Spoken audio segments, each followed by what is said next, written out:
Well, hi, everyone, and welcome back to The Sound of Safety presented by Sensear. This is our third podcast in a six-part series exploring occupational hazards with our expert, Dr. Keith Darrow. Dr. Darrow, thank you again for joining us today. Hey, no, thank you for having me here. Very excited for today's topic and the reach that we're getting with this podcast. So thank you for having me. No, it's a pleasure, and it's been a learning for I think for all of us as we go through this, and so I hope our viewers are getting as much out of this as we are from just from an industry knowledge and also from a healthcare perspective as well. So I appreciate all of your insight on this.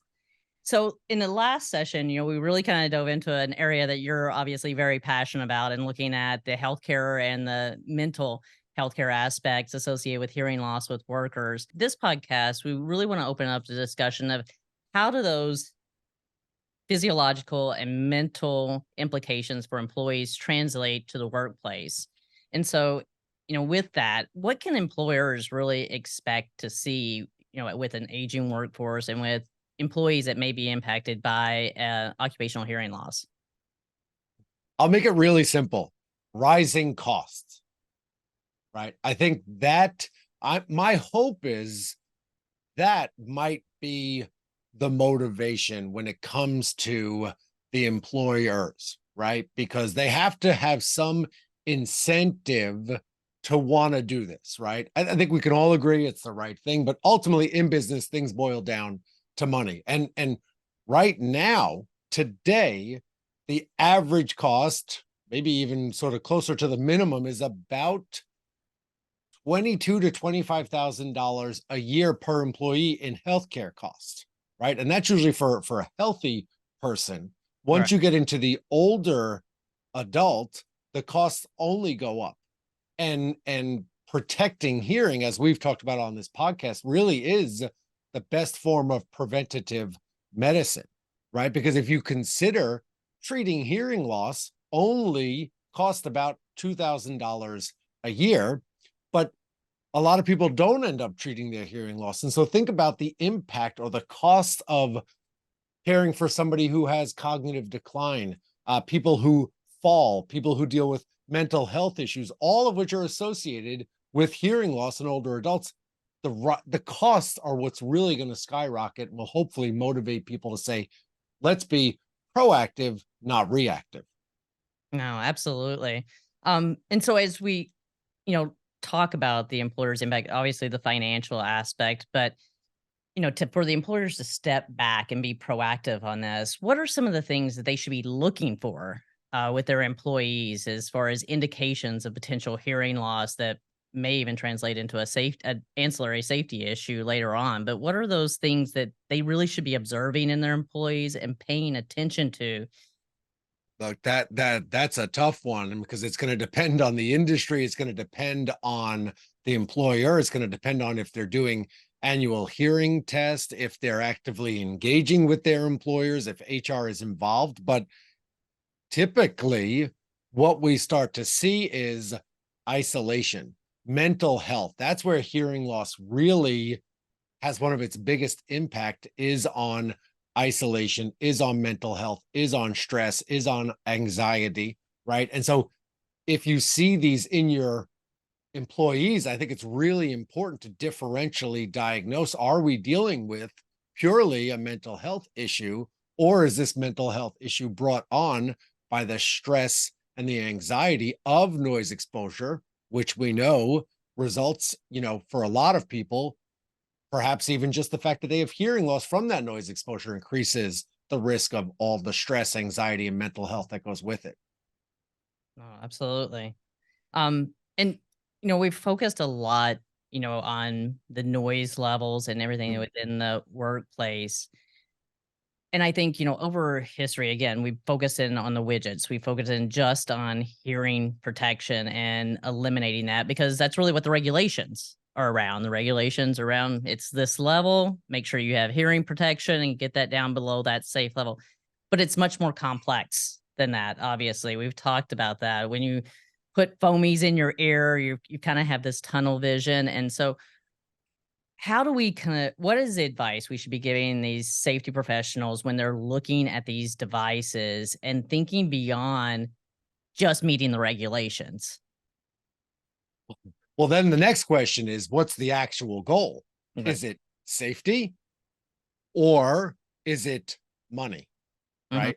And I hate to say that, but the easy money fix is throwing the disposable earplugs at people and saying, here, you have to do this because we're required to. Right. Mhm. But ultimately, I think it boils down to, for safety's sake, which increases employee retention, employee success, employee outcomes, right? You need more along the lines of electronic earmuffs or communication earmuffs or, noise canceling headphones, some sort of technology that allows you to stay safe, communicate, do your job properly, and protect your hearing.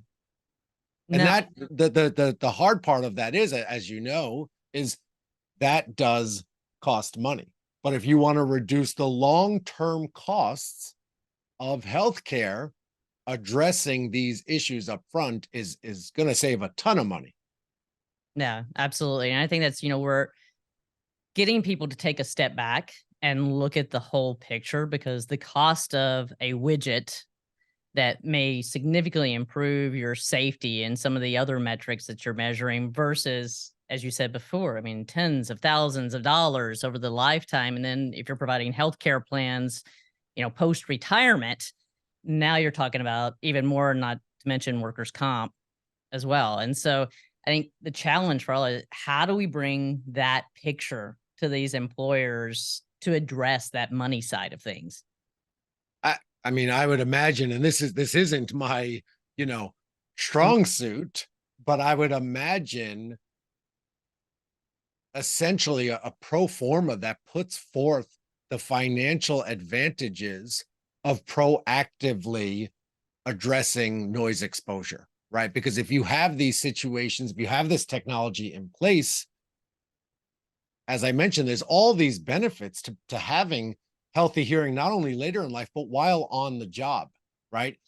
Safety is typically the number one concern for employees, right? Because that's what will cost employers a lot of money if somebody gets hurt on the job.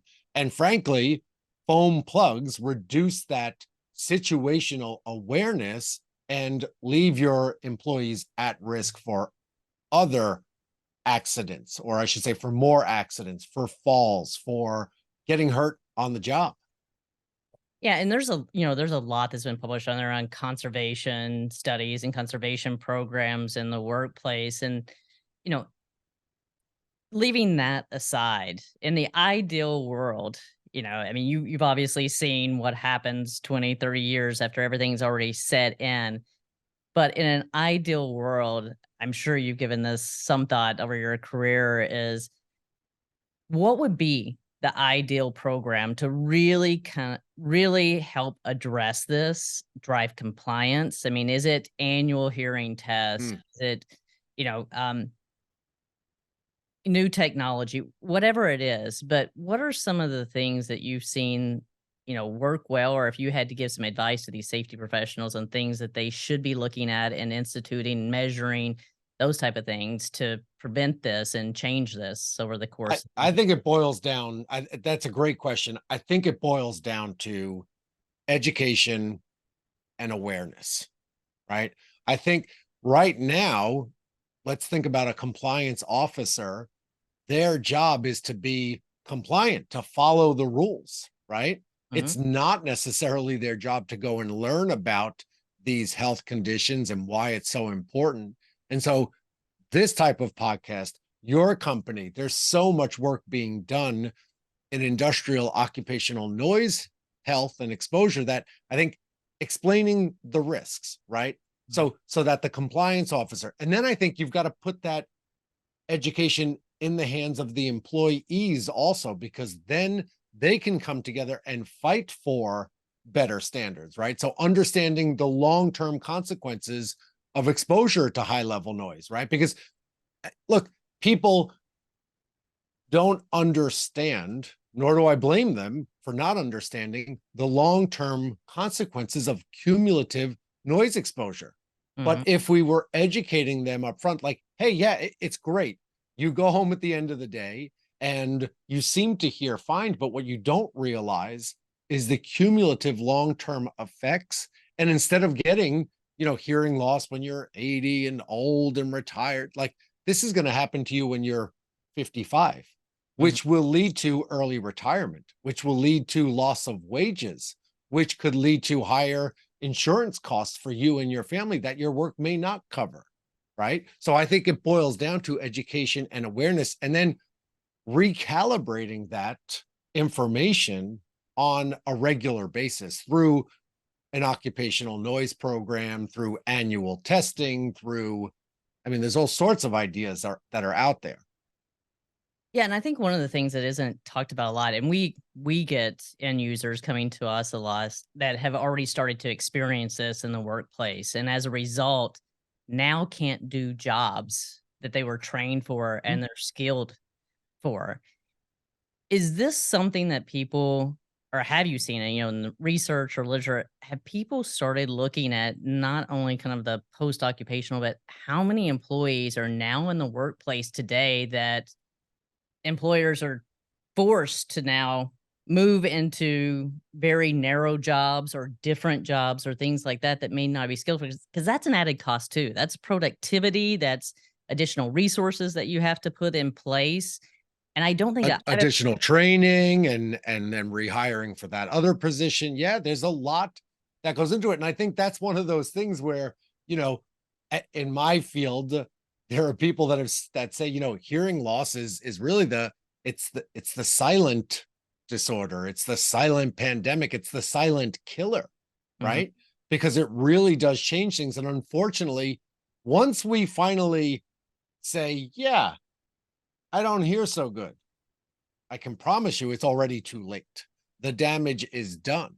There is no going back. So, yes, of course, you have to move that person out of the noisy situation. You have to you have to train them for a new position. You have to make all of these accommodations. Whereas, again, I feel like I'm repeating myself, but if we were proactive about it, if we were educated about it, right? I mean, think about it, unions, even non-union, right? I think once you get employees to sort of band together in whatever form and say, hey, look, we have to fight for our rights, we have to fight for our future and our health, and in doing so we're actually reducing long-term costs. Yeah, I think I'm still amazed as, we've talked a lot about how long the research has been out there. The data's been out there for people to educate themselves and become more knowledgeable about this. And the research is out there that should scare us into being more proactive on this. And it kind of hits me. We just came back from one of the largest national safety conferences Mm. in the United States. And as we walked around the show, there was probably, I mean, tens of vendors around hydration, eyeglass prevention, all these kind of new hot topics out there. And we're putting wearable devices for hydration and different types of analytical monitoring. And hearing was just kind of muted, not to use a pun, but there What wasn't. happened to just getting a drink of water on break? uh, that's look, I accepted it a long time ago because I'm in the field. Hearing isn't sexy, I think is what it boils down to, right? And Yeah. so it really is one of those things that gets ignored, and that's so disappointing to hear that. But I can't say that it surprises me that addressing hearing loss falls on deaf ears, Hmm. right? I think it's a very appropriate pun to use, especially when I don't want to get political, but in general, politicians tend to ignore it themselves, right? The great answer to the 50 plus million people in the United States who have hearing loss, as far as politics are concerned, was just sign some legislation and say, here, you can go get cheap over the counter hearing aids. Like that does nothing to address the major health issue that we're dealing with. Hearing loss is the third most common chronic condition affecting older adults. And so it's just, yeah, that doesn't surprise me that industry is sort of following the lead of politics and government. And just we continue to just kick that can down the road and not accept the science of how detrimental hearing loss is, especially in the workplace. Well, and it's interesting you bring up the politics because, I've talked to some of our regulatory experts and things like that. And I was amazed to hear the lack of funding from a federal level compared to other areas of health concerns and epidemics. There seems to be very little focus from a government standpoint to fund improvements in our regulations and the research associated with it. Oh, absolutely. The within the National Institute of Health, one of the divisions is the NIDCD, which that's where hearing loss falls under, National Institute of Deafness and Communication Disorders. It is one of, if not the least funded, right? I mean, don't get me wrong, there's a lot of research, there is money that's put out there, but it is one of the least funded. And that's, given what we know, to me, and I guess you can say I'm biased, I'm in the industry, it's just, it makes no sense on the surface when you have this major health condition. It's the number one most common neurologic condition on the planet, and it's one of the least studied, least funded, least treated medical conditions.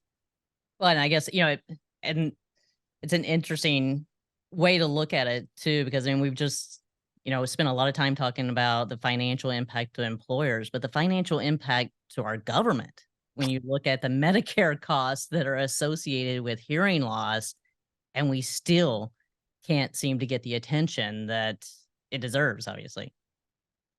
Yeah, we have the science is out there to potentially slow. I mean, I want to get to the later stages of hearing loss, and because we're talking about, like you brought up, the companies that have post-employment insurance plans, treating hearing loss is a bargain. Treating hearing loss, we're talking a couple $1,000s a year. If you can slow the progression of cognitive decline, which costs the average family $73,000 a year to care for somebody, if you can keep them out of a hospital, out of an institution, if you can prevent them from falling, which costs $30,000 per incident, right? The costs add up.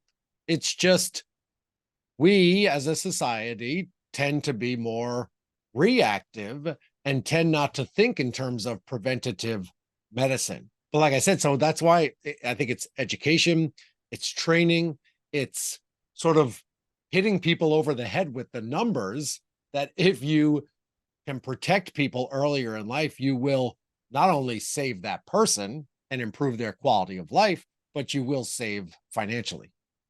Oh, absolutely. And, it always kind of amazes me when you look back and, you walk into a plant site and you see all the metrics, slip and falls, near misses, all the different common practices that you Yeah. have on the plant. Hearing loss is not typically there. No, On no, no, no, no. metrics, it's not. Yeah.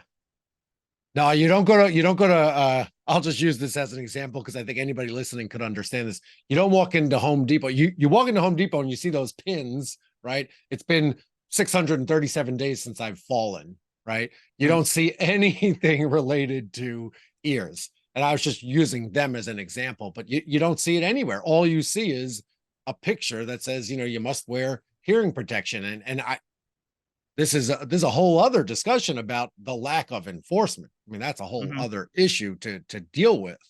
And that typically, as we've spoken about, boils down to the safety and the individual, the end user not feeling safe. And I think they're completely justified in not feeling safe if they can't hear what's happening around them.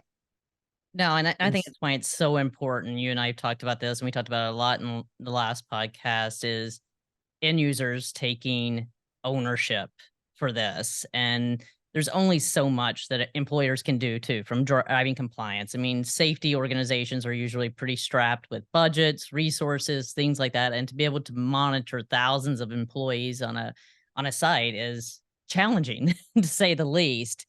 And so getting the end users, getting the people that are wearing these devices to have ownership for their own health and awareness of what the impact of their environment is around them, both from a short term and long term, I think is going to be the crucial, domino that needs to fall in Yeah. this before we start seeing some kind of impact. I mean, think about this. As you were talking, I just had this example. I had this thought. I remembered a research paper I read where basically for every 10 decibels of hearing loss, your risk of falling increases about 140%. Now, why do I bring that up?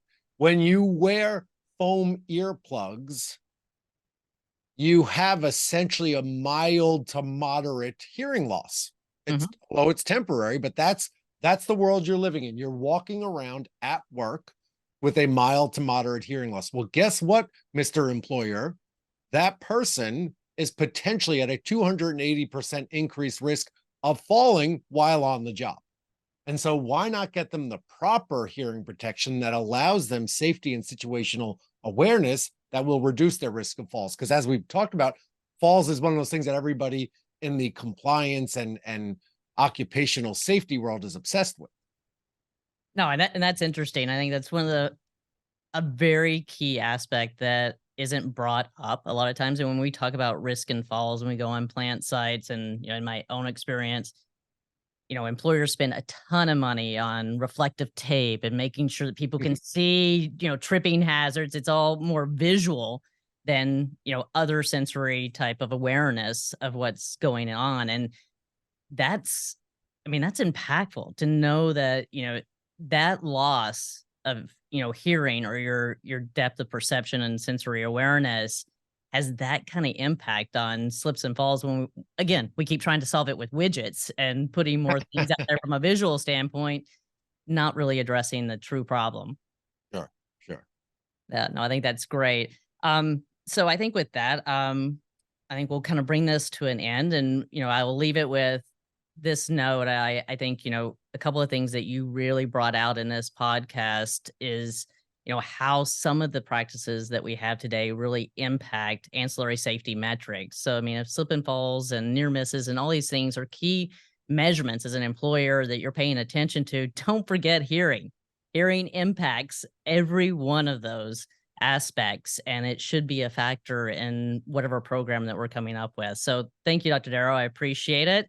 And stay tuned for our next podcast. Well, we're kind of taking a step back and really looking at the different types of noises and what their impacts are, and what are some of the short-term and long-term effects of different types of noise on our workers. But I appreciate you being here again, Dr. Darrow. It was a fabulous conversation. And to our viewers, please leave your comments, your suggestions. I can't say that enough. Or if there's topics that maybe that Dr. Darrow and I are missing, we look forward to your suggestions. But with that, thank you very much. Thank you, Dr. Darrow. Thank you.